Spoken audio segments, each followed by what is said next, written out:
Doomsday Hunter इस series के अंदर हमें स्टोरी बताई जाती है एक अर्थ की, जिसमें एक पोर्टल ओपन हो गया है।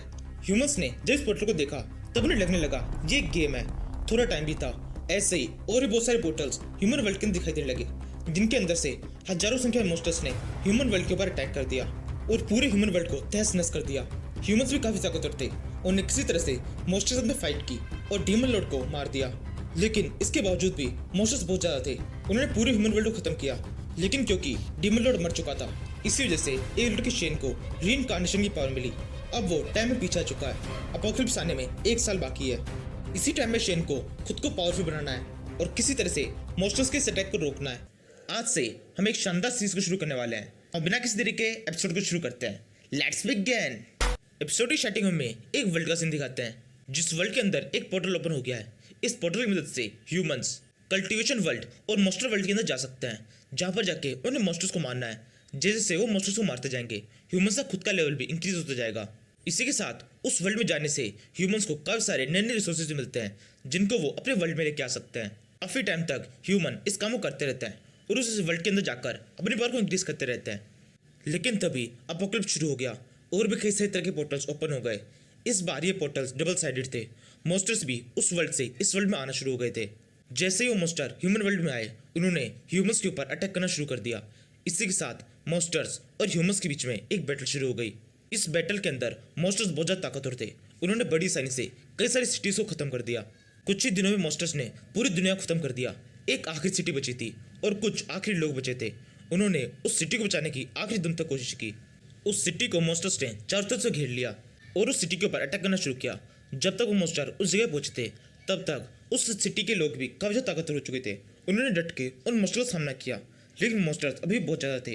कुछ ह्यूमंस जो उन मॉन्स्टर्स में फाइट कर रहे थे, वो अपने लीडर से कहते हैं ये मॉन्स्टर्स तो लगातार आते जा रहे हैं, अगर इसी तरह से ये फाइट चलती रही तो हम हार जाएंगे। इस टाइम पर हम कुछ आखिरी बचे लोगों में से एक है, अगर हम हार गए तो सब खत्म हो जाएगा। वो ह्यूमन ये कह ही रहा होता है, तभी उसे कुछ बहुत खतरनाक दिखाई देता है। वो उसे देखकर बहुत चौंक जाता है। पास ही में एक पोर्टल ओपन होता है, उस पोर्टल के अंदर से कोई खतरनाक चीज बाहर आने लगती है। ये एक बहुत बड़ा मॉन्स्टर होता है जो कि डीमन लॉर्ड है। जैसे ही वो डीमन लॉर्ड उस ह्यूमन वर्ल्ड के अंदर आता है, बाकी मॉन्स्टर्स की पावर भी जिससे बहुत ज्यादा बढ़ जाती है।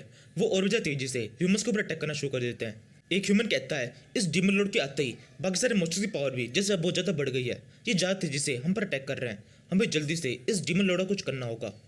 जी सुनकर शैन कहता है अब कोई और रास्ता नहीं है, मुझे रिटर्न टुगेदर का यूज करना होगा।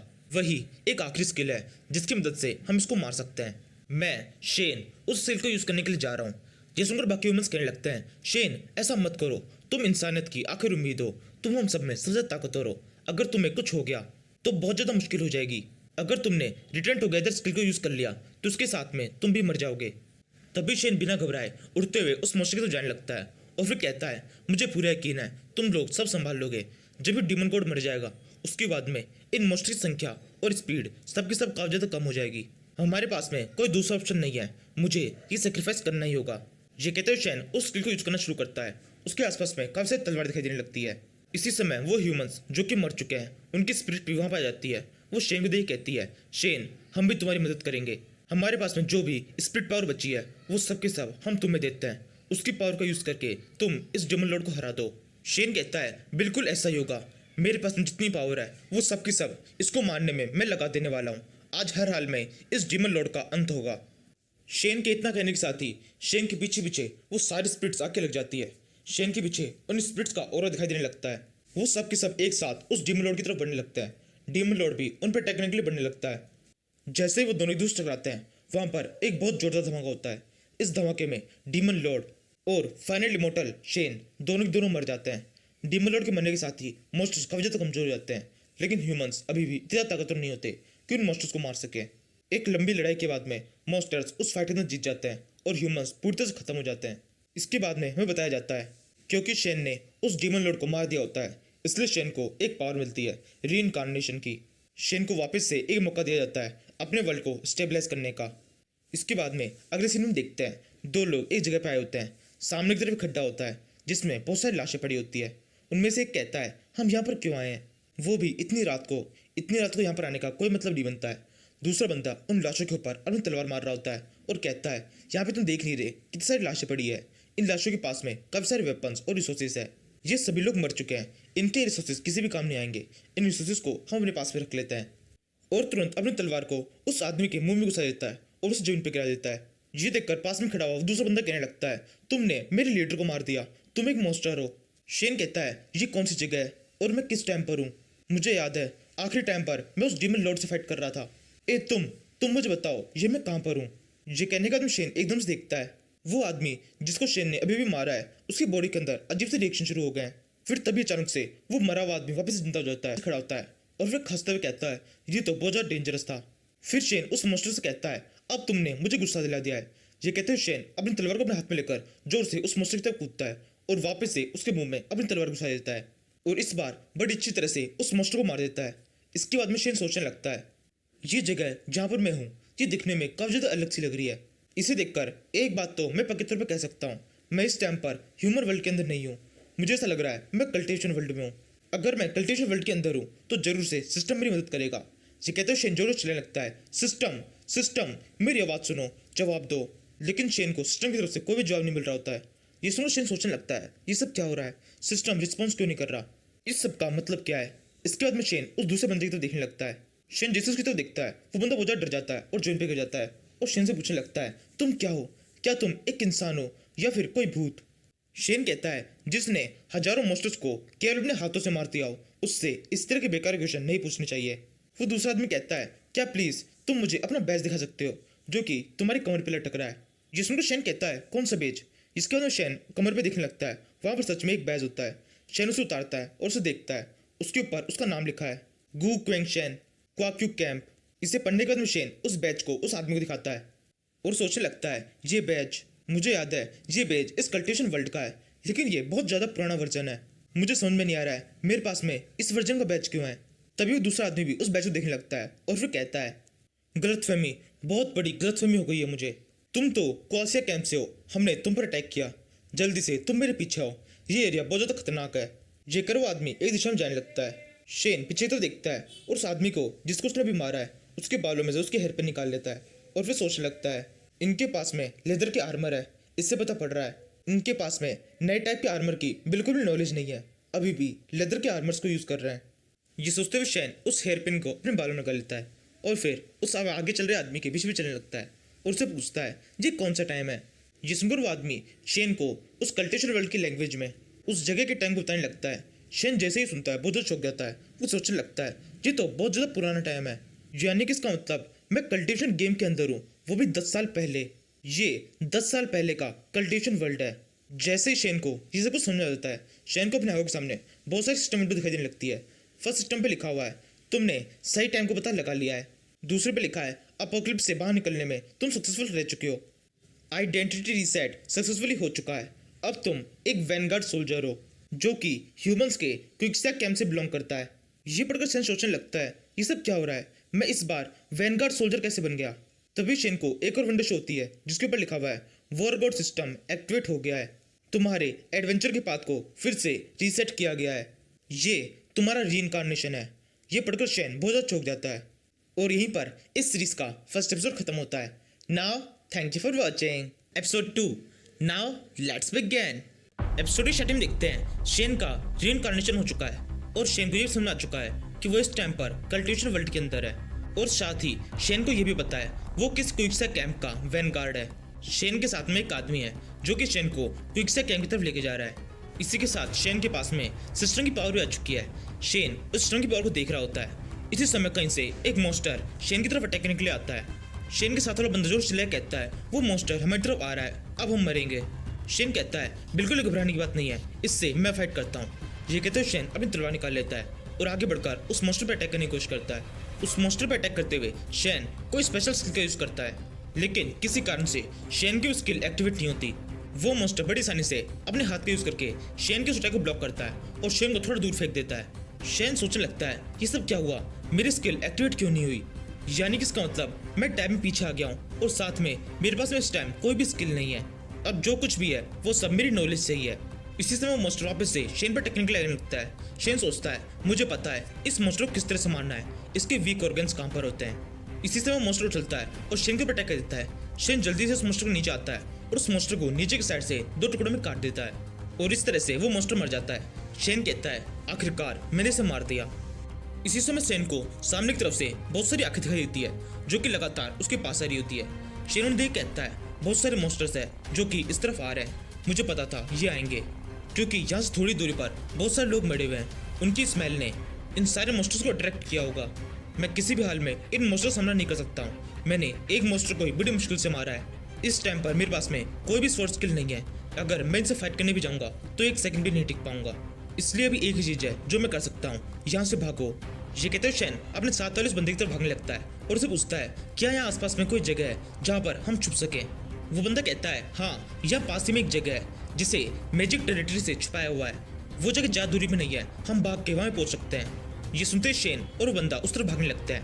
थोड़ी दूर भागने वो बंदा बोलता है वो जगह हम पहुंच चुके हैं। ये कहते हुए बंदा अजीब से जादू की पोर्टल जैसी चीज में अंदर घुस जाता है और शेन से भी कहता है शेन जल्दी से अंदर आ जाओ।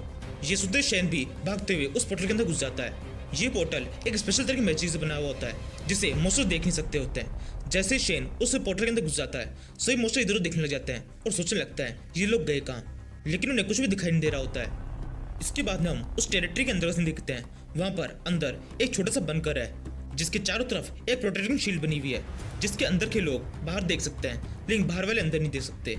शेन के साथ वाला बंदा शेन से कहता है हम यहाँ बिल्कुल सेफ है, वो मॉन्स्टर्स यहाँ से अंदर नहीं आ पाएंगे। शेन कहता है मुझे लगता है वो आ सकते हैं क्योंकि हम इस जगह के अंदर आ चुके हैं। यहाँ पर हमारे अंदर आने से मैजिक के अंदर गड़बड़ी शुरू हो जाएगी। जैसे वो गड़बड़ी ज़्यादा बढ़ जाएगी उन मॉन्स्टर्स को हम दिखाई देने लग जाएंगे। जिसमें बंदा पूछता है तो हम क्या करें। शेन कहता है हमें स्पिरिट स्टोन की जरूरत है। जितने ज़्यादा स्पिरिट स्टोन हमारे पास में होंगे उतनी ज़्यादा देर तक हम यहाँ पर रुक पाएंगे। अगर किसी तरह से हमें बहुत सारे स्पिरिट स्टोन मिल जाते हैं तो हम काफ़ी लंबे टाइम तक यहाँ पर रुक सकते हैं। ये सुनकर बंदा कहता है ठीक है, मैं एक बार इस पूरी जगह पे देख लेता हूँ, हो सकता है कुछ स्पिरिट स्टोन मुझे यहाँ पर मिल जाए।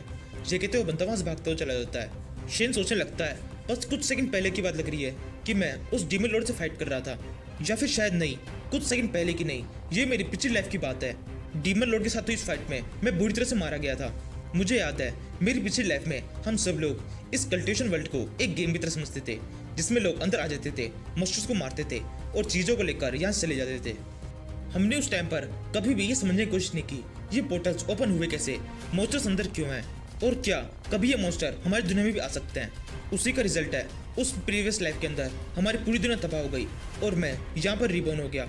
ये वो टाइम है जब हमारी भी बर्थ हुई पूरी तरह और मैं यहाँ पर इस तरह से फंसा हुआ हूँ। मुझे किसी भी तरह से सर्वाइव करना होगा, लेकिन कैसे मैं सर्वाइव करूँगा मुझे बिल्कुल समझ नहीं आ रहा है। मेरी स्वॉर्ड स्किल्स बिल्कुल भी काम नहीं कर रही है। ये सोचते हुए शेन बहुत ज़्यादा निराश होता है। वो अपने सिस्टम विंडो को ओपन करता है, उसमें देखने लगता है उस सिस्टम विंडो के अंदर लिखा हुआ है soil ability 45 cultivation level first. जब शेन ये पढ़ता है और ज़्यादा निराश होता है, वो सोचने लगता है मैं कल्टिवेशन के केवल फर्स्ट लेवल पर हूँ, मुझे ताकतवर बनने के लिए बहुत लंबा सफर तय करना होगा। तभी शेन को एक और स्क्रीन शो होती है जिसके ऊपर लिखा हुआ है तुम्हारे लिए एक नए टाइप का फंक्शन अनलॉक किया जा रहा है, क्या तुम चाहते हो इसे अनलॉक किया जाए। शेन बिना कुछ सोचे कह देता है हाँ कर दो। शेन कितना कहते ही वो फंक्शन अनलॉक हो जाता है। अब उस सिस्टम के ऊपर लिखा हुआ है नए फंक्शन के हिसाब से तुम्हें वेपन्स के अंदर पावर दी जाती है। तुम जिस भी वेपन को उठाओगे उस वेपन के अंदर पावर आ जाएगी, लेकिन उसमें पावर डालने के लिए तुम्हें अपने सोल पॉइंट्स को यूज करना होगा। अब तुम किसी भी वेपन को उठाओ, जैसे तुम उस वेपन को उठाओगे तुम्हें पता पड़ जाएगा उस वेपन को अपग्रेड करने के लिए तुम्हें कितने पॉइंट्स की नीड है। ये पढ़कर शेन आसपास में देखता है उस बंकर के अंदर काफी सारे वेपन्स पड़े होते हैं। शेन एक तलवार को उठा लेता है और सोचने लगता है मेरी पिछली लाइफ में मेरी स्वॉर्ड स्किल सबसे ताकतवर थी, इस लाइफ में भी मुझे इसे ट्राई करना चाहिए। जैसे ही शेन उस तलवार को उठाता है शेन को स्किल विंडो शो जाती है जिसके ऊपर उसे दो ऑप्शन शो होते हैं। दोनों ऑप्शंस का बिल्कुल सेम प्राइस है 2 पॉइंट्स। शेन उन दोनों ऑप्शंस को पढ़ता है और फिर सोचता है नहीं ये बिल्कुल बेकार आइडिया है, मेरे पास में अभी ज़्यादा शानदार स्वॉर्ड स्किल्स नहीं है, इसलिए अगर मॉन्स्टर से मैं हैंड टू हैंड फाइट करूंगा तो पक्के तौर पे मारा जाऊंगा। मॉन्स्टर्स के अगर मैं पास भी चला गया तो वो एक ही झटके में मुझे मार देंगे, इसलिए अभी के लिए अच्छा होगा मैं कोई ऐसे वेपन को अपग्रेड करूं जिसे मैं दूर से यूज कर सकूं। ये सोचते हुए शेन एक बो उठा लेता है। उसको उठाते ही शेन को स्किन विंडो शो जाती है। इस बार शेन को 4 ऑप्शन शो होते हैं। 2 ऑप्शंस में 2-2 पॉइंट्स लगेंगे। एक ऑप्शन 4 पॉइंट्स का है और एक 6 पॉइंट्स का। शेन को उन 4 ऑप्शन से 6 पॉइंट्स वाला ऑप्शन सबसे ज़्यादा पसंद आता है, लेकिन पॉइंट्स ज़्यादा लगने की वजह से शेन उसे रिजेक्ट कर देता है और उसके बदले में सबसे छोटे वाले दोनों ऑप्शन को सिलेक्ट कर लेता है जो है स्टेबलाइजिंग शूटिंग और कंपेंसेटिव शूटिंग। जैसे ही शेन उन्हें सिलेक्ट करता है शेन की बॉडी के अंदर एक लाइट चमक लगती है जो शेन की बॉडी के अंदर ही जाने लगती है। लाइट कम होने पर शेन कहता है अब टाइम आ गया है टेस्ट करने का, मुझ में कितनी पावर आई है। ये सोचते हुए शेन कुछ एरोस को उठाता है और उन्हें अपने बो की मदद से शूट करता है। एरोस बिल्कुल सही निशान में जाके लगते हैं, लेकिन शेन इस रिजल्ट से बिल्कुल सेटिस्फाइड नहीं होता। शेन सोचने लगता है निशाना बिल्कुल सही लगा है, लेकिन फिर भी इस अटैक में बिल्कुल ही पावर नहीं है, मॉन्स्टर्स की इससे कुछ भी नहीं होगा। इसके बाद में शेन को एक आइडिया आता है। शेन सोचता है अगर मैं अपनी स्पिरिट पावर को डायरेक्टली अपने एरोज में यूज करूं तो क्या होगा।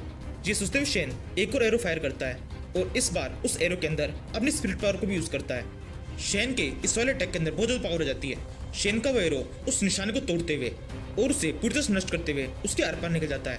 इसी तरह से शेन 2 एरो और फायर करता है जो भी बिल्कुल सही निशाने पे लगते हैं और अपने निशान को पूरी तरह से खत्म कर देते हैं। ये देखकर शेन कहता है अब हुई ना बात, अब ये अटैक बिल्कुल सही लग रहा है। अब मुझे यकीन है कम से कम इसकी वजह से मैं लो टियर के मॉन्स्टर्स को तो मार पाऊंगा और जैसे जैसे टाइम बीतता जाएगा ये पावर और भी ज्यादा इंक्रीज होती जाएगी।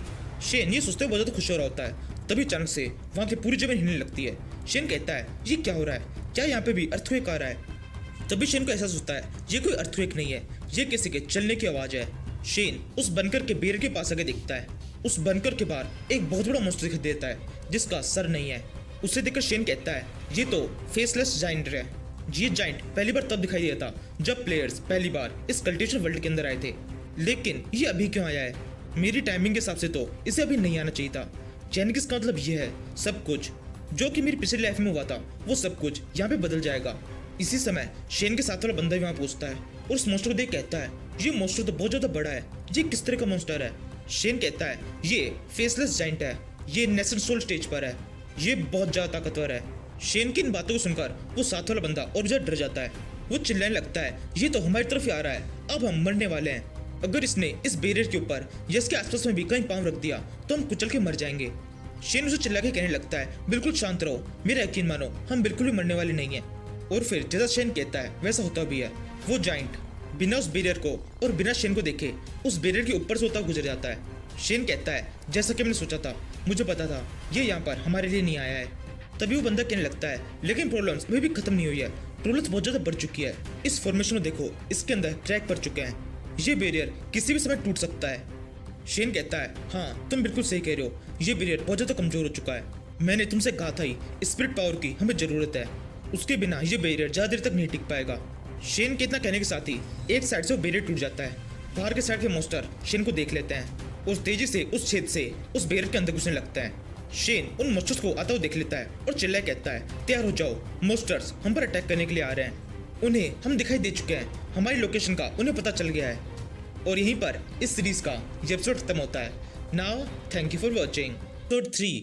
Now let's begin. एपिसोड शुरू देखते हैं शेन और उसके साथ में एक बंदा एक बंकर के अंदर है जो चारों तरफ से एक मैजिकल शील्ड से प्रोटेक्टेड है। इस शील्ड की वजह से बाहर के कोई मॉन्स्टर अंदर नहीं देख सकते हैं, लेकिन अंदर जो भी लोग हैं वो सब बाहर देख सकते हैं। इसी समय उस बंकर के पास से एक बहुत बड़ा मॉन्स्टर गुजरता है। वो बड़ा सा मॉन्स्टर उस बंकर को देखने तो नहीं पाता, लेकिन उसके वजह से गुजरने के कारण उस बंकर की उस शील्ड काफी ज्यादा कमजोर हो जाती है। उस मॉन्स्टर के पास जाते ही उस शील्ड के अंदर दरार पड़ना शुरू हो जाती है और फिर देखते देखते एक साइड से शील्ड टूट भी जाती है। बाहर के साइड के मॉन्स्टर अब अंदर देख सकते हैं। शेन चिल्ला के अपने साथी से कहता है जिसका डर था वो हो गया है, शील्ड टूटना शुरू हो गई है। जैसा कि मैंने तुमसे कहा था इस शील्ड को बनाए रखने के लिए हमें स्पिरिट स्टोन की जरूरत है। जल्दी से जाओ और स्पिरिट स्टोन का यूज करके इस शील्ड को वापस से ताकतवर बनाओ और कोशिश करो इस शील्ड को तुम वापस से फॉर्म कर सको। शेन ये कह रहा होता है तभी वो सारे मॉन्स्टर शेन की तरफ भागते हुए आने लगते हैं। शेन तुरंत उनकी तरफ देखता है और अपना एक एरो उनके ऊपर फायर कर देता है। पहला एरो सीधे जाकर एक मॉन्स्टर के आता है और मॉन्स्टर तुरंत मर जाता है। ये देखकर शेन कहता है ये काफी ज्यादा अच्छा है, इन मॉन्स्टर्स के ऊपर दूर दूर से अटैक करना काफी ज्यादा आसान है। मेरे पास में 2 नई स्किल्स है, इनकी मदद से मैं इन्हें संभाल सकता हूँ। ये कहते हुए शेन अपनी सेकंड स्किल कंसेक्यूटिव शूटिंग का यूज कर देता है। शेन के स्किल को यूज करते ही उन सारे मॉन्स्टर्स के ऊपर लगातार कई सारे तीर गिरने लगते हैं और एक ही झटके में कई सारे मॉन्स्टर मर जाते हैं। तभी शेन को एक स्किल विंडो शो होती है जिसके ऊपर लिखा हुआ है तुम्हारा लेवल अप हो गया है, अब तुम कल्टिवेशन के सेकंड लेवल पे पहुंच चुके हो। ये देखकर शेन थोड़ा सा खुश होता है और फिर सोचने लगता है अभी खुश होने का टाइम नहीं है, एक बहुत बड़ी प्रॉब्लम है जो कि कभी भी आ सकती है। वो फेसलेस जाइंट हो सकता है दोबारा से हमारे ऊपर अटैक करे। इसी समय शेन के साथ वाला बंदा शेन के पास में आता है और उससे कहता है मैंने शील्ड को वापस से फॉर्म कर दिया है, इसके लिए काफी सारी एनर्जी यूज हुई है, मुझे यकीन है ये शील्ड काफी लंबे टाइम तक अब यहाँ पे टिक पाएगी। शेन कहता है मुझे ऐसा नहीं लगता, मुझे लगता है कुछ गड़बड़ है। दूसरा बंदा कहता है क्या गड़बड़ है, वो फेसलेस जाइंट यहाँ से जा चुका है, इसके अलावा और क्या गड़बड़ हो सकती है। शेन कहता है उससे भी बड़ी दिक्कत एक आने वाली है। फेसलेस जायंट अकेला मोस्टर नहीं है जो कि यहाँ पर अपीयर हुआ होगा, मुझे पूरा यकीन है उसके साथ में कई सारे हाई टियर के सोल्जर्स भी अपीयर हुए होंगे। वो जल्दी हम पर अटैक करने के लिए आएंगे। ये शील्ड फॉर्मेशन जिसकी वजह से हम यहाँ पर अभी तक बचे हुए हैं, ये भी उन सोल्जर्स के ऊपर काम नहीं करेगा। ये सब कुछ इतना ज़्यादा जल्दी हो रहा है कि मुझे ऐसा लग रहा है कुछ बहुत बड़ा है जो कि होने वाला है। इसी के साथ ही थोड़ा टाइम बीतता है, सुबह हो गई है। शेन और उसके साथ वाला बंदा दोनों ही दोनों उस बंकर के अंदर एक ऊंचाई पे कहीं बैठे होते हैं और दूर दूर देख रहे होते हैं। तभी शेन के साथ वाले बंदे को दिखाई देता है बहुत सारी धूल कहीं पे उड़ रही है। उस धूल को देखकर उसको समझ आ जाता है। वो चिल्ला के शेन से कहता है वो सोल्जर्स आ गए हैं। उन सोल्जर्स ने एक आयरन का आर्मर पहना हुआ है और साथ ही वो एक बड़े से स्नेक बीस्ट के ऊपर है। उस बंदे के इतना कहने के बाद हम देखते हैं बहुत सारे सोल्जर वहां से गुजर रहे हैं। उनके पास में बहुत सारे स्नेक्स भी है। उनमें से किसी का भी ध्यान शेन या फिर उस बंकर के ऊपर नहीं पड़ता। वो बस सीधे वहां से निकल जाते हैं। वो सबके सब सीधे उस दिशा में जाते हैं जहाँ पर वो फेसलेस जायंट गया है। उन सभी को ज्यादा देख शेन कहता है मुझे पता था ये ऐसा ही कुछ करेंगे। इनको देखकर था साफ साफ पता पड़ रहा है ये सबके सब बहुत जल्दी में है और ये सब उसी दिशा में गए जिस तरफ वो फेसलेस जायंट गया है। ये कहते हुए शेन उस ऊंचाई से नीचे कूद जाता है और फिर आगे कहता है मुझे पूरा यकीन है इनका कोई प्लानिंग है। ये हाई टियर की मोस्टर है, मुझे किसी तरह से पता लगाना होगा ये जा कर रहे हैं। तभी शेन के साथ वाला बंदा ऊपर की तरफ देखता है और जोर चिल्लाए कहता है देखो ऊपर की तरफ कुछ है जो हमारी तरफ आ रहा है। उस बंदे के इतना कहने के साथ ही कोई चीज बहुत तेज रफ्तार से जिन पर गिरती है, धूल उड़ने लगती है।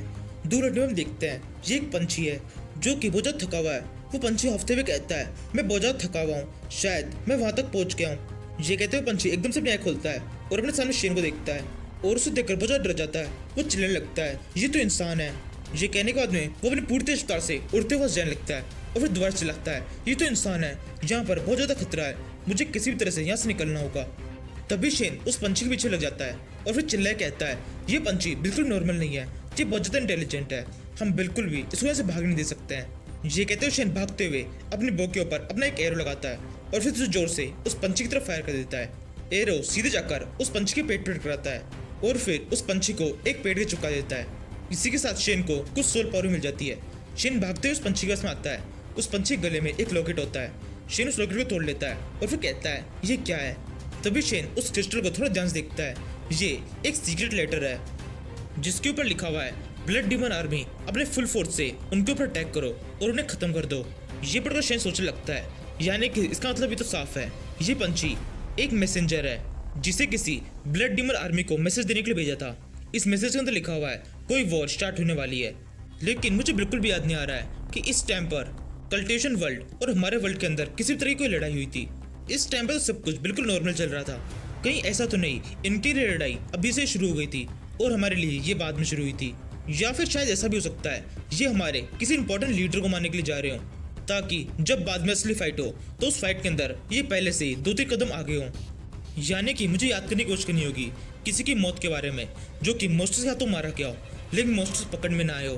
फिर शेन अपने साथी बंदे से पूछता है आज की डेट क्या है। वो बंदा कहता है आज 7 जून है, तुम क्यों पूछ रहे हो। जिसमें शेन सोचने लगता है हाँ मुझे याद आया, इस टाइम पर अर्थ के सबसे बड़े सेक्ट जिसका नाम सेक्रेड सेक्ट है उसके लीडर गोंग सुझाई की डेथ हुई थी। मुझे याद है मेरी पिछली लाइफ में गोंग सुझाई की डेथ बहुत ज्यादा रहस्यमय हुई थी, किसी को भी कुछ समझ में नहीं आया था। वो उस टाइम पर इतने ताकतवर थे कि हमारे पूरे वर्ल्ड के अंदर कोई भी नहीं था जो कि उन्हें मार सके।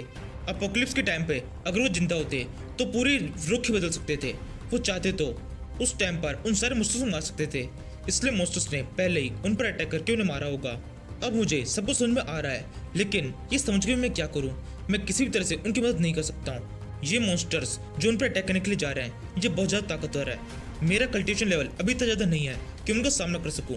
मैं तो इन मॉन्स्टर्स के सामने भी नहीं जा सकता। अगर इन्होंने मुझे देख भी लिया तो देख के ही मार देंगे, लेकिन फिर भी मुझे कुछ तो करना ही होगा। अब ये केवल अपोकलिप्स के नहीं है, सब कुछ बदलने वाला है। तभी शेन को एक बहुत ही लाइट के साथ में एक स्क्रीन विंडो शो होती है जिसके ऊपर लिखा है तुम्हें इस कल्टिवेशन वर्ल्ड के अंदर 24 घंटे हो चुके हैं, अब तुम्हें यहाँ से जाना होगा। जो भी इक्विपमेंट तुम्हें यहाँ पर मिले हैं वो सब के सब तुम्हारी इन्वेंट्री में जोड़ दिए गए हैं, अब जल्दी से यहाँ से चले जाओ। उस सिस्टम विंडो के इतना कहने के साथ ही शेन की बॉडी पिक्सल बन के वहाँ से गायब होने लगती है। शेन कहता है ये सब क्या हो रहा है, क्या मैं वापस से अपने असली वर्ल्ड में जा रहा हूँ। इसी के साथ ही शेन वहाँ से गायब हो जाता है और फिर हमें एक असली वर्ल्ड का सीन दिखाते हैं। ये है ओरिजिनल अर्थ जहाँ पर बहुत सारी बिल्डिंग्स है, आसमान में बहुत सारे प्लेन्स उड़ रहे हैं, एक जगह पर काफी सारी भीड़ है उस भीड़ के अंदर बीच में हल्की सी लाइट दिखाई दे रही है। उसी लाइट के अंदर से अचानक से शेन वहाँ पे अपीयर हो जाता है। किसी का भी शेन में बिल्कुल ध्यान नहीं जाता, सबके सब अपने बातों में मगन रहते हैं। शेन इधर उधर देखता है और फिर कहता है ये तो मेरा हाई स्कूल है और ये है अर्थ उस टाइम की जब यहाँ पर डिस्ट्रक्शन शुरू नहीं हुआ था। तभी शेन को पीछे की साइड से एक आवाज आती है। शेन इस आवाज को सुनते पहचान जाता है। वो पीछे की तरफ मुड़ के देखता है, पीछे एक लड़की होती है। इस लड़की का नाम इस सीरीज के अंदर सुअर बताया है। सच में सुअर, इस लड़की का नाम सुअर है। मे भी हो सकता है चाइनीज के अंदर इसका कोई मतलब होता हो, लेकिन हम नाम चेंज कर देंगे। अब इसका नाम सुजैन है। मुझे यकीन है हिंदी में सुजैन नाम सुअर से तो बेटर ही है। सुजैन शेन से कहती है ज़ैंग ने मुझे बताया तुम मुझसे कुछ बात करना चाहते हो, तो मैं बात करने आई हूँ। इसी समय वहाँ पर एक लड़का जो होता है जिसका नाम ज़ैंग है। ज़ैंग शेन का एक काफी अच्छा दोस्त है। ज़ैंग वहाँ पर आके हंसते हुए सुजैन से कहता है हाँ सुजैन बिल्कुल, इसको तुमसे बहुत जरूरी बात करनी थी। इस टाइम पर शेन को कुछ ही समझ में नहीं आ रहा होता है, लेकिन शेन के अलावा आसपास में जितने भी लोग खड़े होते हैं उन सभी को पता है कि शेन ने क्या बात करने के लिए इस लड़की को यहाँ पर बुलाया है। उनमें से एक कहता है तुम जानती हो ये लड़का शेन आज इस लड़की सुजैन को प्रपोज करने वाला है। दूसरी लड़की कहती है नहीं मुझे ऐसा नहीं लगता, इसको देख के नहीं लग रहा ये ऐसा कुछ करने वाला है। फिर हम शेन को देखते हैं। शेन इस टाइप में बिल्कुल भी किसी को प्रपोज करने की मूड में नहीं होता। वो बहुत ज़्यादा गुस्से में होता है और लगातार ज़ैंग जी को घूर रहा होता है। शेन सोचता है मुझे याद है मेरी पिछली लाइफ में ये मेरा बहुत अच्छा दोस्त था, कम से कम मुझे तो ऐसा ही लगता था, लेकिन ये पूरी तरह से मेरी गलतफहमी थी। पिछली लाइफ में इसने मुझे एक अजीब सा पॉइजन दे दिया था जिससे मैं बहुत ज़्यादा नशे में आ गया था। उस पॉइजन को देने के बाद भी ज़ैंग ही चाहता तो मुझे संभाल सकता था, लेकिन इसने मुझे ज़बरदस्ती सुजैन से बात करने के लिए कहा और सुजैन के सामने मैंने कुछ बहुत सारी गलती हरकत कर दी और रिजल्ट के रूप में मेरे गाल पे एक बहुत तेज थप्पड़ आगे बढ़ गया और सुजैन ने हमेशा हमेशा के लिए मेरे से दोस्ती तोड़ दी। सब जगह पर मेरा इंप्रेशन पूरी तरह से खराब हो गया, लेकिन अब मेरे पास से मौका है, मैं इसे ठीक कर सकता हूँ। इस बार मुझे पहले से पता है ये क्या करने वाला है, तो इस बार सब कुछ बदल जाएगा। मेरी इस लाइफ के अंदर मैं उन गलतियों को बिल्कुल भी रिपीट करने वाला नहीं हूँ। तभी ज़ैंगी वापस से शेन की हिम्मत बनाने लगता है। वो उसे कहता है शेन कह दो जो कहने के लिए तुमने सुजैन को यहाँ पे बुलाया है। इसी समय आसपास खड़े सारे लोग भी शेन की हिम्मत बनाने लगते हैं। वो सभी शेन से कहने लगते हैं हाँ शेन कह दो जो तुम कहना चाहते हो। इसके बाद में शेन सुजैन की तरफ देखता है और क्या कहता है ये अगले एपिसोड में पता पड़ेगा। यहीं पर इस एपिसोड को खत्म करते हैं। Thank you for watching episode 4। Now let's begin. Episode की शुरुआत में देखते हैं शेन अपने ओरिजिनल वर्ल्ड में आ चुका है। सभी लोगों की नजर इस टाइम पर शेन के ऊपर है क्योंकि शेन एक लड़की सुजैन को प्रपोज करने वाला है। ज़ैंग शेन से कहता है शेन आगे बढ़ो और जो तुम्हें कहना है वो कह दो।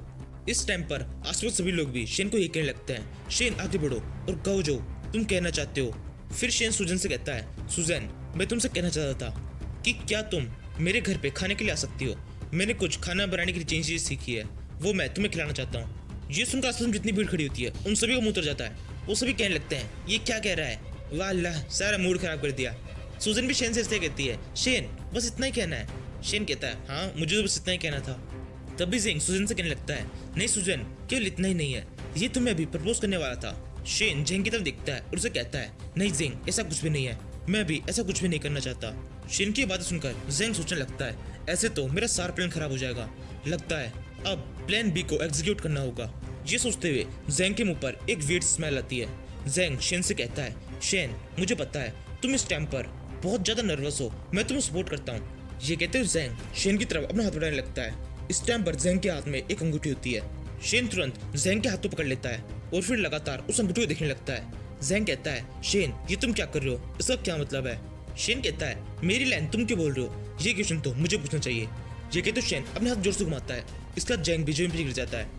इसके बाद में शेन ज़ैंग के हाथ में से उसकी वो अंगूठी बाहर निकाल लेता है और फिर से पूछता है ये अंगूठी कैसी है। ज़ैंग कहता है तुम इस अंगूठी के बारे में क्यों पूछ रहे हो, ये अंगूठी बिल्कुल नॉर्मल सी है, तुम्हें कोई गलतफहमी हुई है। ये सुनकर शेन सोचने लगता है मेरी पिछली लाइफ में मुझे पता ही नहीं था मेरा दुश्मन कौन है और कौन सही मायनों में मेरी सही टाइम पर मदद कर सकता है, लेकिन इस टाइम पर मुझे पता है सू बहुत ज़्यादा अमीर है, मैं इस टाइम पर सुजैन की बॉडीगार्ड्स की मदद ले सकता हूँ। ये सोचने के बाद में शेन ज़ैंग से कहता है ज़ैंग तुम खुद से कन्फेस नहीं कर रहे हो, अगर तुम अभी के अभी मेरे साथ में कन्फेस नहीं करते हो तो अब तुम्हारे साथ में जो कुछ भी होगा उस सब के लिए तुम खुद जिम्मेदार होंगे। ये कहने के बाद में शेन एक नाम लेता है सू यी। शेन के इतना कहते ही दो बंदे भक्के आकर सुजैन के सामने खड़े हो जाते हैं। ये दोनों के दोनों सुजैन के बॉडीगार्ड है, एक का नाम ली है और दूसरी ये लेडी बॉडीगार्ड जिसका नाम सुई ही है। सुई शेन से पूछती है शेन तुमने मुझे यहाँ पे क्यों बुलाया है, मैंने तुमसे कितनी बार कहा है तुम तब तक मेरा नाम नहीं लोगे और न ही मुझे बुलाओगे जब तक सुजैन के ऊपर कोई खतरा ना आए। शेन कहता है ये सब बातें बाद में होती रहेगी, पहले तुम इस अंगूठी को देखो। ये कहते हुए शेन उस अंगूठी को सुई को दिखाने लगता है। उस अंगूठी के ऊपर एक छोटा सा कांटा लगा होता है। सुई उस अंगूठी को देखकर बहुत ज्यादा चौंक जाती है। ली सुई से पूछता है सुई ये क्या है। सुई कहती है ये एक अंगूठी है जिसके ऊपर जहर लगा हुआ है। आप इस अंगूठी के ऊपर एक छोटा सा कांटा देख रहे हैं, ये बहुत ज्यादा जहरीला है। ये सुनकर सुजैन बहुत ज्यादा चौंक जाती है। वो कहती है जहरीली अंगूठी। शेन कहता है मुझे पता था इसमें ऐसा ही कुछ है, लेकिन मैं पूरी तरह से कंफर्म नहीं था, इसलिए ये अंगूठी मैं पहले आपको दिखाना चाहता था। जिसके हाथ में ये अंगूठी थी वो मुझे और सुजैन दोनों को चोट पहुंचाना चाहता था। अब आपके हाथ में अंगूठी है और वो इंसान भी है जिसके हाथ में ये अंगूठी थी, ये है वो। ये कहते हुए शेन जैंग की तरफ इशारा कर रहा होता है। जैंग जल्दी से उठता है और वहां से भागने लगता है। ली और सुई उसे भागते हुए देख लेते हैं। ली तुरंत अपने को स्किल यूज करता है और अचानक से गायब होकर सीधे जैंग के सामने आ जाता है। इससे जैंग बहुत चौंक जाता है। ली जैंग से कहता है ए लड़के मेरे पास में आओ, ये लाइफ बहुत ज्यादा मुश्किल है, तुम्हें मैं सपनों की दुनिया में भेज देता हूँ, ऐसे सपने जहाँ पर तुम्हें तुम्हारी डार्क सच्चाई का पता पड़ेगा। ये कहते हुए ली वापस से एक स्किल यूज करता है और फिर अपने हाथ को जैंग के सर पे रख देता है और फिर उससे पूछने लगता है मुझे बताओ तुम क्या करना चाहते हो, तुम्हारी क्या डिजायर्स और क्या नीड्स है। जैसे ही जैंग सुनता है वो बहुत ज्यादा हिप्नोटाइज हो जाता है। वो कहने लगता है जो भी आप मुझसे पूछना चाहते हैं वो मैं आपको बताने के लिए तैयार हूँ। ये देखकर शेन कहता है ली को तो स्काई सेलेक्ट एबिलिटी आती है। सुजैन कहती है हाँ उन्हें आती है, वो एक बहुत शानदार कल्टीवेटर है। स्काई सेलेक्ट एबिलिटी ये एक स्पेशल एबिलिटी है जिसे यूज करने वाला जिसके ऊपर से यूज कर रहा है उसको हिप्नोटाइज कर सकता है। इस एबिलिटी को यूज करने के बाद में जिसके ऊपर इस एबिलिटी को यूज किया गया है वो हर वो काम करने के लिए तैयार हो जाएगा जिससे यूज करने वाला कुछ कहेगा। ये एक तरह से हिप्नोटाइज माइंड कंट्रोल की तरह है। फिर ली इसी एबिलिटी को यूज करते हुए जैन से पूछने लगता है मुझे बताओ सुजैन के साथ में ये सब करने के लिए तुमसे किसने कहा है, कौन है जो सुजैन को चोट पहुंचाना चाहता है। जैन कहता है मुझे नहीं पता है, उससे मेरी ऑनलाइन बात हुई थी, वो कभी भी मेरे सामने नहीं आया, उसने बस मुझे बहुत सारे पैसे दिए थे, मैं केवल पैसों के लिए काम कर रहा था। ये सुनकर शेन सोचने लगता है अच्छा तो इस टाइम पर ऐसा हुआ था। तभी ली जैन को फ्री कर देता है और फिर वहां से जाने लगता है और जाते हुए कहता है इस लड़की को कुछ भी नहीं पता है। तभी जैंग शेन से माफी मांगने लगता है और उसे कहता है शेन हमारी कई सालों की दोस्ती है, प्लीज इसे खराब मत करो, मैं तुमसे माफी मांगता हूँ, प्लीज मुझे माफ कर दो, मुझ पे भरोसा करो, ऐसी गलती मैं दोबारा नहीं करूंगा। शेन कहता है तुम पे भरोसा करूं। ये कहते हुए शेन एक जोर से लात जैंग के पेट में मार देता है और उसे कहता है कभी नहीं। ये लात पड़ते ही जैंग उछल के काफी दूर तक आ जाता है। फिर शेन सुई से कहता है सुई इस मामले को बिल्कुल भी ऐसे खत्म मत करना, तुम्हें पता लगाना होगा इस सब के पीछे कौन है और कौन है जो सुजैन को इस तरह से चोट पहुंचाना चाहता है। सुई कहती है तुम मुझसे बताओ कि मुझे क्या करना है, ये सब मैं वैसे भी करने वाली हूँ, इसलिए मुझे मेरा काम सिखाने की कुछ मत करो। तभी सुजैन शेन को थैंक यू कहने लगती है। उसे कहती है शेन तुम्हारा शुक्रिया, तुमने जहाँ पे जो कुछ भी होने वाला था उसे रोक दिया।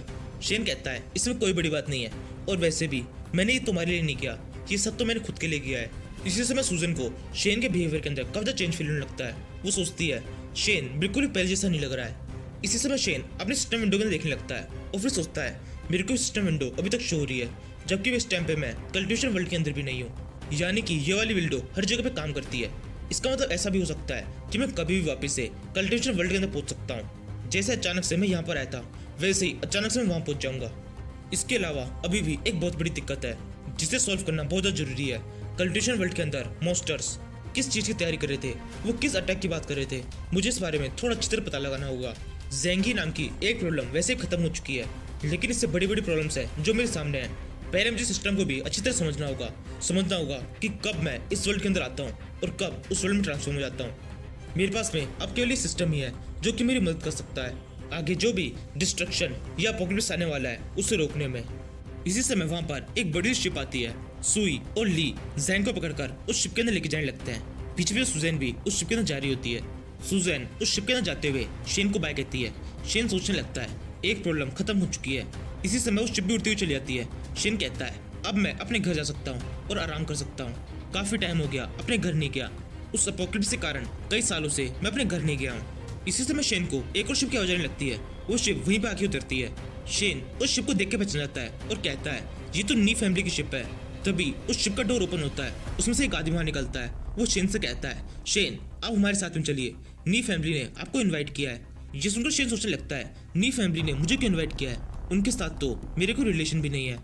इस क्वेश्चन को शेन उस आदमी से पूछ लेता है। वो आदमी शेन को इसका कोई जवाब नहीं देता और कहता है बस आप शिप के अंदर आ जाइए, नी आपका इंतजार कर रहे हैं। शेन बिना कुछ सोचे शिप के अंदर चढ़ जाता है। उस शिप से वो नी के घर पहुंचते हैं। सामने की तरफ नी एक कुर्सी पे बैठा होता है, पास में एक लड़की खड़ी होती है। शेन नी को देखकर उससे पूछता है, प्रेसिडेंट नी, तुमने मुझे यहाँ क्यों बुलाया है? इसके बाद में हमें नी को इंट्रोड्यूस करते हैं। नी का पूरा नाम नी यून है। नी स्टूडेंट काउंसिल के प्रेसिडेंट है। नी यून कहता है, शेन तुम बहुत कमाल के हो, मैंने तुम्हारी फाइल पढ़ी है। उस फाइल के अंदर लिखा हुआ है हर फील्ड के अंदर, बैटलफील्ड, स्ट्रेटजी, एक्यूरेसी, हर फील्ड के अंदर तुम्हारे टॉप मार्क्स आते हैं, जो कि सच में बहुत ज़्यादा इंटरेस्टिंग और अट्रैक्टिव है। और इसी वजह से वो लड़की सूजन भी तुम्हें बहुत पसंद करती है। तुम तो जानते ही होंगे सूजन कौन है। सूजन बहुत ज़्यादा अमीर है। उसके अलावा इस पूरे एरिया में जितनी भी अमीर फैमिलीज है वो सभी लोग सूजन को अपने साथ में रखना चाहते हैं। हर कोई सूजन को बहुत पसंद करता है, लेकिन सूजन तुम्हें पसंद करती है। तुम्हारे लिए अच्छा होगा तुम सूजन को छोड़ दो, इससे तुम्हारी परफॉर्मेंस के अंदर और ज़्यादा इंक्रीमेंट आएगा। शेन कहता है, और अगर ऐसा मैं ना करूँ तो? नी कहता है, अगर तुम ऐसा नहीं करोगे तो तुम्हारी परफॉर्मेंस पूरी से बेकार हो जाएगी। अभी भी तुम्हारे फाइनल मार्क्स मेरे हाथ में है। उन मार्क्स के अंदर तुम्हें बहुत ज़्यादा दिक्कत आ सकती है, और वो मार्क्स खराब हुए तो तुम्हारी पूरी लाइफ खराब हो जाएगी। उसके बाद में वैसे भी सूजन तुम्हें छोड़ देगी तो तुम दोनों हाथों से चले जाओगे। जिसमें तो शेन सोचने लगता है, हाँ ऐसा हो सकता है। सबको पता है मेरे और सूजन के बीच में अच्छे रिलेशनशिप है, यानी कि इसी रिलेशन को तोड़ने के लिए किसी ने उस पॉइजन का यूज़ किया होगा। मे बी ऐसा भी हो सकता है उस पॉइजन को इसी ने यूज़ करवाया हो। तभी नहीं शेन से कहता है, तो क्या सोचा तुमने? शेन कहता है, मैंने अच्छी तरह सोच लिया है, और वैसे भी इसमें सोचने वाला कुछ भी नहीं है। तुम सूजन को पसंद करते हो तो तुम्हें सूजन से ही बात करनी चाहिए, तुम्हें मुझसे बात करने की कोई भी जरूरत नहीं है। इस सब के अंदर मैं तुम्हारी किसी भी तरह से मदद नहीं कर सकता हूँ। ये कहते हुए शेन वहां से जाने लगता है। नी को ये बिल्कुल भी अच्छा नहीं लगता। नी अपने बॉडीगार्ड से पूछता है, सब कुछ प्लान कैसे चल रहा है? बॉडीगार्ड कहता है, पूरी तैयारी हो चुकी है। अब अगले 1 घंटे में ये लड़का शेन किसी एक्सीडेंट के अंदर मारा जाएगा और आपका रास्ता पूरी तरह साफ हो जाएगा। और यहीं पर इस सीरीज का ये एपिसोड खत्म होता है। Now thank you for watching episode 5। Now let's begin. Episode के स्टार्टिंग दिखते हैं, नी अपने बॉडीगार्ड से पूछता है, क्या सारी तैयारियां हो चुकी है? बॉडीगार्ड कहता है, हाँ सारी तैयारी हो चुकी है। अब लगभग 1 घंटे के बाद में ये लड़का किसी एक्सीडेंट के अंदर मर जाएगा, और लगभग 2 घंटे में आपके पास में ये अच्छी खबर पहुंच जाएगी। उस बॉडीगार्ड के इतना कहने के साथ ही सीन शिफ्ट होता है। हम शेन को देखते हैं। शेन आराम से सड़क पर चल रहा होता है। वो चलते हुए सोचता है, अब केवल 1 साल बाकी है। 1 साल बाद में वो पोर्टल्स ओपन होंगे, जिसके बाद में सभी लोगों को कल्टिवेशन वर्ल्ड के बारे में पता चलेगा। इस 1 साल के अंदर ही मुझे खुद को बहुत ज़्यादा पावरफुल बनाना है। मेरे को न केवल खुद को अपोकैलिप्स के लिए तैयार करना है, बल्कि खुद को उन लोगों से बचाना है जो मुझे मारना चाहते हैं। बहुत सारे अमीर लोग हैं जिनका मैं दुश्मन बन चुका हूँ। ये सोचते हुए शेन एक गली के अंदर मुड़ता है, जहाँ सामने की तरफ कुछ लोग होते हैं जो सब बहुत ज़्यादा पी रखे होते हैं। उनमें से एक दूसरे से कहता है, थोड़ा धीरे चलो। दूसरा कहता है, कोई घबराने की बात नहीं है, मैं बिल्कुल सही तरह से चल रहा हूँ। ये कहते हुए बंदा शराब के नशे में लड़खड़ाते हुए चल रहा होता है। शेन उन सभी को पूरी तरह से इग्नोर करता है और उनके पास हुए गुजरने लगता है। तभी ये बंदा एकदम से शेन के पीछे जाकर शेन के ऊपर अपने चक्कू से अटैक कर देता है। शेन बड़ी तरह साइड में होकर इस ट्रक डॉच करता है। फिर शेन की नजर उस चक्कू पर पड़ती है। शेन उसे देख के सोचता है, ये तो फ्रीसलेस ब्लेड है, इनके पास में ये चक्कू कैसे? इसे देखकर साफ पता पड़ता है ये कोई नॉर्मल से चोर नहीं है, ये इस काम के अंदर बहुत ज़्यादा प्रोफेशनल है। इसी समय वो बंदा वापस से शेन के ऊपर अपने चक्कू से अटैक करता है। शेन झुककर इस अटैक को भी डॉच करता है और फिर जल्दी से चलकर अपने हाथ से उस आदमी के ऊपर एक मुक्का मार देता है। इस मुक्के को मारते हुए शेन अपनी कल्टिवेशन पावर का भी यूज करता है, और किस्मत से इस बार कल्टिवेशन पावर काफी अच्छी तरह से काम करती है। मुक्का पड़ते ही वो आदमी जमीन पे गिर जाता है। इस इम्पैक्ट को देखकर शेन सोचने लगता है, मेरी कल्टिवेशन पावर वापस आ गई है, चलो बढ़िया है, अब मैं थोड़ा सा ताकतवर तो हो गया हूँ। इसी समय उस आदमी के बाकी साथी भी अपने बंदूक बाहर निकाल लेते हैं और चिल्लाने लगते हैं, ये लड़का बिल्कुल भी नॉर्मल नहीं है, हमें इसे जल्दी से खत्म कर देना चाहिए। फिर शेन उन सभी तरफ देखता है और उनसे कहता है, नॉर्मल तो तुम भी नहीं हो, तुम्हारे पास में काफी अच्छे वेपन्स हैं, लेकिन ये मेरे लिए काफी नहीं है। लेकिन तुमने फाइट करने का डिसाइड किया है तो हम ऐसे ही कर लेते हैं। अब तुम बाद में मुझसे ये मत कहना कि मैं बहुत ज्यादा ब्रूटल हूँ। ये कहते हुए शेन अपना हाथ सामने तरफ करता है और भी स्किल यूज करने लगता है। उसके ऐसा करते ही शेन के हाथ में उसका बो हो जाता है और कुछ एरोज भी दिखाई देने लगते हैं। इसी समय वो सारे गुंडे शेन के ऊपर फायरिंग करना शुरू करते हैं। शेन अपने बो से 3 एरो उनकी तरफ फायर करता है।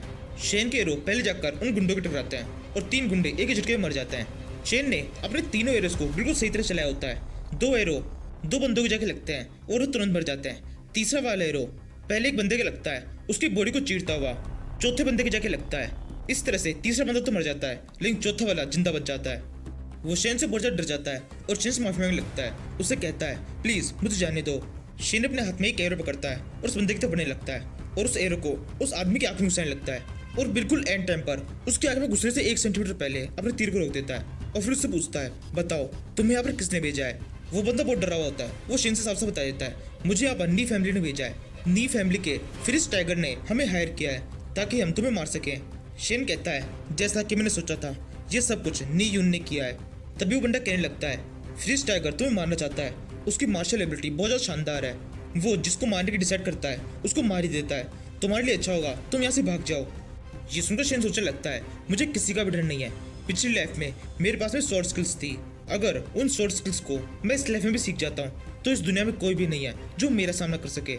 ये सोचते हुए शेन उन सारी स्किल्स के बारे में याद करने की कोशिश करने लगता है। तभी एकदम से शेन के सर में बहुत तेज दर्द होने लगता है। शेन सोचता है, ये क्या हो रहा है, मेरे सर में इतनी तेज दर्द क्यों हो रहा है। तभी शेन को एक स्किल सुनती है जिसके ऊपर लिखा हुआ है, पिछली लाइफ की मेमोरीज को तुम अब याद नहीं कर सकते हो। अगर तुम उसे याद करने की कोशिश भी करोगे तो तुम्हारे ब्रेन के ऊपर बहुत ज़्यादा इफेक्ट पड़ेगा। ये सुनकर शेन सोचता है, तो फिर कब मैं उस मेमोरीज को याद कर सकता हूँ। सिस्टम कहता है, अभी तो नहीं, टाइम आने पर तुम्हें पता चल जाएगा। ये सुनकर शेन उस गुंडे से थोड़ा दूर हट जाता है और उसे जिंदा भी छोड़ देता है और सोचता है, मुझे अभी एक बार में एक स्टेप लेना चाहिए।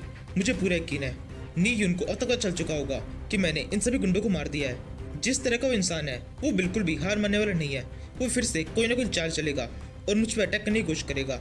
मेरे पास में मेरी शॉर्ट स्किल्स नहीं है, इसलिए फाइट थोड़ी मुश्किल होगी, लेकिन मेरे पास में मेरा सिस्टम है। इस सिस्टम से धीरे धीरे मुझे और भी कई सारी स्किल्स मिलेगी जिनका मैं यूज़ कर सकता हूँ। इसी समय में नी येन की बिल्डिंग का सीन दिखाते हैं। फ्रीज टाइगर अपने फ़ोन को अपने हाथ में पकड़कर कॉल में इंतजार कर रहा होता है। वो कहता है, कभी भी अच्छी खबर आती होगी। वो गुंडे जिन्हें मैंने शेन को मारने के लिए भेजा है वो किसी भी समय मेरे को कॉल करेंगे और मुझे बताएंगे कि उन्होंने शेन को मार दिया है। ये कहते हुए फ्रीज टाइगर हंस रहा होता है। इसी समय हम वापस शेन को दिखाते हैं। शेन उस गुंडे से पूछता है, तुम्हें यहाँ पर फ्रीज टाइगर ने भेजा है, तुम्हारे पास में उसका फ़ोन नंबर तो होगा ही, उससे कॉल करो और मेरी उससे बात कराओ। ये सुनकर वो गुंडा ठीक है बोलकर फ़ोन मिलाकर शेन को पकड़ा देता है। शेन फ़ोन को कान पे लगाता है और कुछ भी नहीं कहता। फ़ोन में से आवाज़ आती है, क्या काम हो गया। शेन कहता है, नहीं, मिशन पूरी तरह से फेल हो गया है, मैं अभी तक जिंदा हूँ। ये सुनकर फ्रीज टाइगर कहता है, शेन शायद तुम्हें मेरी पावर का पता नहीं है। तुम्हारे लिए अच्छा होता कि तुम मुझसे बात ना करते, लेकिन अब मुझे पता चल चुका है तुम जिंदा हो। वैसे अब अगर तुम मुझसे बात नहीं भी करते तो भी मुझे पता चल ही जाता और मैं किसी न किसी तरह से ढूंढ के तुम्हें मार ही देता, जो कि अभी भी होने वाला है। तुम्हारा मरना पूरी तरह से कन्फर्म है। शेन कहता है, मैं तुम्हें एक मौका देता हूँ। तुम्हें पता है मैं कहाँ पर रहता हूँ, जिसको लेके आना है लेके आ जाना, मैं वहाँ पर तुम्हारा इंतजार करूंगा। ये कहने के बाद शेन अपनी मुट्ठी जोर से बंद करता है और उस फोन को तोड़ देता है और फिर सोचता है, अपोकलिप्स शुरू होने से पहले और अपोकलिप्स की तैयारी करने से पहले मुझे इन सारे लोगों से निपटना होगा, क्योंकि अभी ये दिक्कतें बहुत छोटी छोटी सी है, लेकिन अपोकलिप्स के टाइम पर ये बहुत बड़ी बन सकती है। इनको बड़ी बनने से पहले ही मैं काट दूंगा। ये सोचने में शेन उस गुंडे से कहता है, तुम यहाँ से जा सकते हो। वो गुंडा कहता है, क्या सच में तुम मुझे जिंदा छोड़ रहे हो। शेन वहां जाने लगता है और कहता है, हाँ मैं तुम्हें जिंदा छोड़ रहा हूँ। तुमने वो सब किया है जो मैंने तुमसे करने के लिए कहा था। तुमने अपनी लाइफ जीत ली है, जाओ एंजॉय करो। ये सुनकर गुंडा खुशी के मारे रोने लगता है और शेन वहां चला जाता है। इसके बाद में सीन वापस से नी की बिल्डिंग में शिफ्ट होता है। नी इस टाइम पर एक कसिनो के अंदर है। नी का एक बॉडीगार्ड नी के पास में आता है और उससे कहता है, सर नी, कुछ इन्फॉर्मेशन आई है, सुनने में आया है ये एक हेडलाइन इन्फॉर्मेशन है, प्लीज इसे सुन लीजिए। ये सुनकर नी जो सामने की तरफ बैठकर कसिनो में कुछ खेल रहा होता है, वो कहता है, तुम चाहते हो तुम्हारी इस बेकार से इन्फॉर्मेशन सुनने के लिए मैं अपना टाइम खराब करूं? क्या तुम मेरा मूड खराब करना चाहते हो? ये सुनकर बॉडीगार्ड थोड़ा डर जाता है और कहता है, नहीं, मेरा सब बिल्कुल मतलब नहीं था। तभी पीछे के साइड से फ्रीज टाइगर वहां पर आता है और नी के पास आकर धीरे से कहता है, प्लान पूरी तरह से खराब हो गया है। उस लड़के शेन ने अभी हमें कॉल किया है और खुद बताया है कि वो जिंदा है। ये सुनकर नी को बहुत ज्यादा गुस्सा आता है। सामने की तरफ कई सारी कैसीनो की कोटियां वगैरह पड़ी होती है। नी उनको उठाता है और जोर से उसे फ्रीज टाइगर के मुंह पे मारता है और उसे कहता है, कौन था जो मुझसे इतने भरोसे के साथ में कह रहा था कि आज वो प्लान कंप्लीट हो जाएगा, शेन किसी भी हाल में मारा जाएगा। वो तुम ही थे ना, तो अभी ये प्लान सक्सेसफुल क्यों नहीं हुआ? फ्रीज टाइगर कहता है, मुझे नहीं पता वो कैसे जिंदा बच गया। मैंने आपसे कहा था वो लड़का मरेगा तो उसको हर हाल में मरना ही होगा, मैं खुद जाके उसको मारूंगा। जेकर फ्रीज टाइगर वहां जाने लगता है। दूसरा बॉडीगार्ड नी से पूछता है, मास्टर नी, अब आगे क्या करना है? क्या आप और कैसीनो खेलना चाहते हैं? बताइए, किस पे दाव लगाएंगे आप? नी कहता है, मेरे पास भी कुछ हो रहा है जो कि करने में ज्यादा मजा आएगा। ये कहते हुए नी अपना हाथ सामने की तरफ करता है और अपने हाथ में से किसी टेक्नोलॉजी का यूज करके एक विंडो ओपन करता है जिसके ऊपर शेन की फोटो बनी होती है। नी आगे कहता है, फ्रीज टाइगर खुद इस लड़के शेन को मारने के लिए जा रहा है, यानी इन दोनों के अंदर फाइट होगी। मैं अपना पैसा और अपना दाव दोनों फ्रीज टाइगर के ऊपर लगाता हूँ। मुझे पूरा यकीन है फ्रीज टाइगर इस लड़के शेन को मार देगा। ये सुनकर बॉडीगार्ड कहता है ये फाइट तो पूरी तरह से एक तरफा है। फ्रीज टाइगर एक मार्शल एक्सपर्ट है, वो अपनी एक उंगली से इस छोटे से लड़के शेन को मार देगा। इस बिहाफ पे तो मैं आपके साथ में किसी भी तरह की शर्त नहीं लगा सकता हूँ। इसी समय उस बॉडीगार्ड के पीछे बैठी हुई लड़की उस बॉडीगार्ड से कहती है शर्त लगा लो। बॉडीगार्ड कहता है अगर हम हार गए तो? लड़की कहती है अगर हम इस बिट के अंदर हार जाते हैं तो हम नी फैमिली के सभी लोगों को मार देंगे, इस मिशन को खत्म कर देंगे, क्योंकि यहाँ पर रहते हुए मैं बुरी तरह से बोर हो चुकी हूँ। ये बहुत ज़्यादा बोरिंग प्लेस है। इस लड़की के इतना कहने के साथ ही इस सीरीज का ये एपिसोड खत्म होता है। Now thank you for watching episode 6। Now let's begin.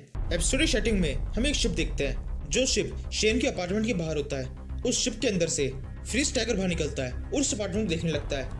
इसके बाद में फ्रीज टाइगर उस अपार्टमेंट के अंदर चला जाता है और इधर उधर शेन का रूम ढूंढने लगता है। उस जगह पे घूमते हुए फ्रीज टाइगर को शेन का रूम मिल जाता है। शेन के रूम का नंबर है 2207।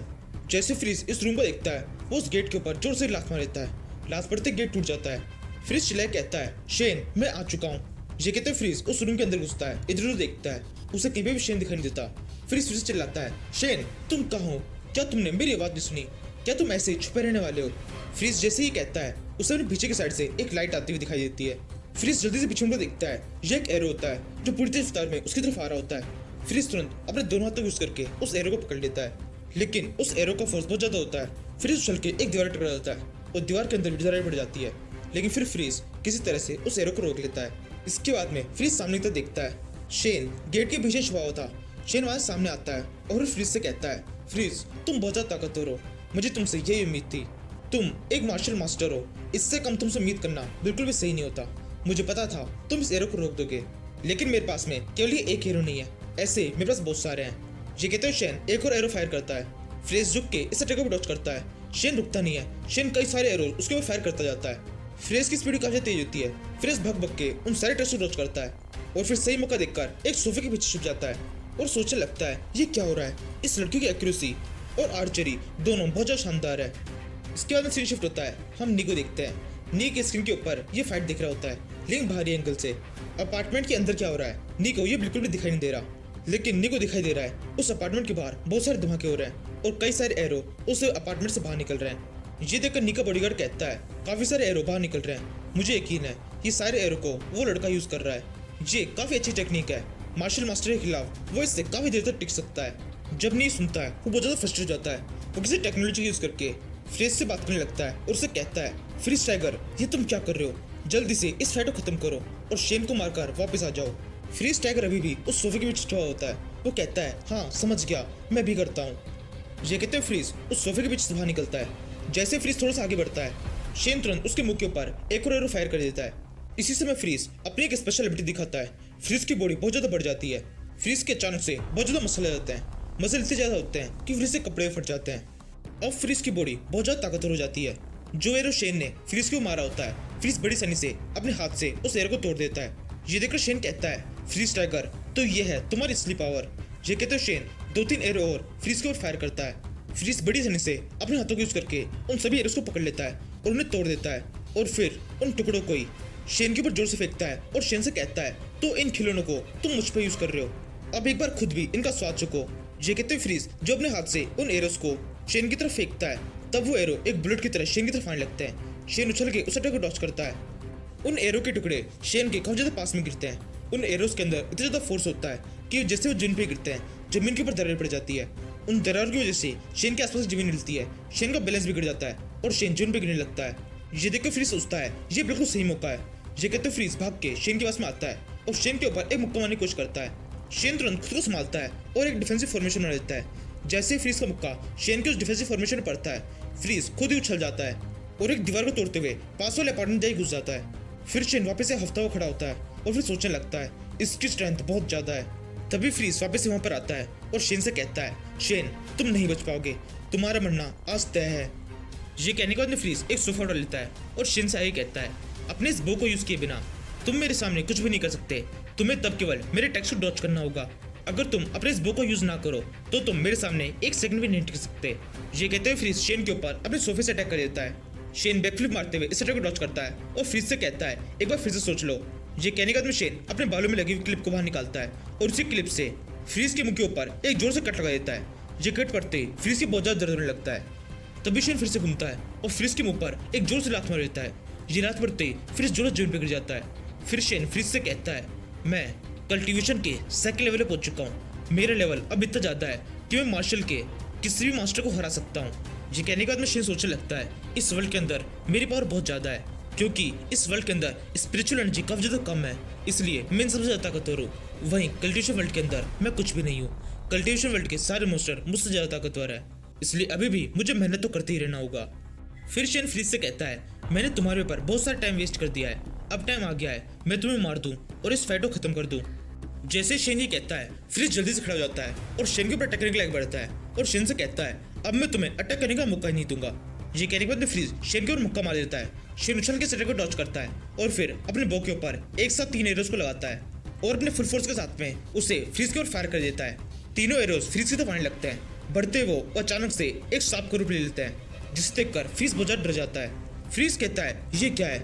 जैसे वो कहता है, तीनों तीर एकदम से उसके सीने के अंदर घुस जाते हैं और उसकी बॉडी के आर पार निकल जाते हैं। फ्रीज उछल के एक दीवार टकराता है और उस दीवार को तोड़ देता है। फ्रीज की आधी बॉडी उस बिल्डिंग के नीचे के साथ लटकने लगती है। दीवार के अंदर जिस साइड छेद हुआ होता है उसी साइड से एक ड्रोन उड़ रहा होता है, जिस ड्रोन की मदद से नी उस पूरी जगह पर नजर रखा हुआ था। शेन भी उस छेद के पास में आता है, उस ड्रोन को उड़ते हुए देखता है और फिर उस ड्रोन के ऊपर एक एरो फायर कर देता है। एरो सीधे जाकर उस ड्रोन पर टकराता है और ड्रोन टूट जाता है। ड्रोन के टूटने के साथ ही नी को भी विजुअल मिलना बंद हो जाते हैं। ये सब देखकर नियन बहुत ज्यादा डर जाता है। नियन का बॉडीगार्ड नियन से कहता है, सर नियन आप हार चुके हैं। ये सब कुछ देख के आपको अच्छी तरह से समझ में आ गया होगा वहाँ पर क्या हुआ है।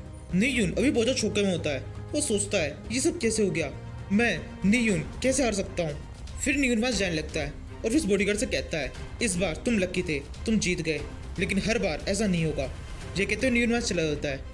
नियन के पास जाने के बाद में ये बॉडीगार्ड इस लड़की के सामने झुकने लगता है। इसके बाद हमें पता पड़ता है इस बॉडीगार्ड का नाम फेंग है और ये नियन का बॉडीगार्ड नहीं है, ये इस लड़की का बॉडीगार्ड है।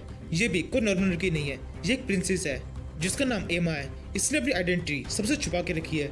एमा कहती है, सब कुछ बहुत ज्यादा मुश्किल है, सबसे ये छुपा के रखना कि मैं कौन हूँ अब बहुत ज्यादा मुश्किल होता जा रहा है। फिर एमा उस बॉडीगार्ड फेंग से पूछती है, तुम्हें क्या समझ में आया, तुम्हें क्या लगता है ये लड़का शेन कितना ताकतवर है? फेंग कहता है, जितना मैंने देखा मुझे लगता है ये बहुत ताकतवर है, इसने मार्शल मास्टर को हरा दिया। यानी कि इसका मतलब एक बात तो साफ है, इसके पास में कोई हिडन पावर है।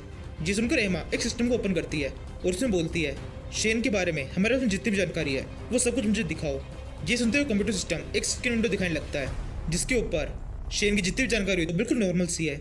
इसके हिसाब से तो ये लड़का बिल्कुल ताकतवर नहीं होना चाहिए था। एमा कहती है, कुछ है जो हमसे छुपा हुआ है, अब हमें कोई तरीका निकालना होगा जिससे हम शेन के बारे में सब कुछ पता लगा सकें, वो सब कुछ जो इस डेटा के अंदर नहीं है।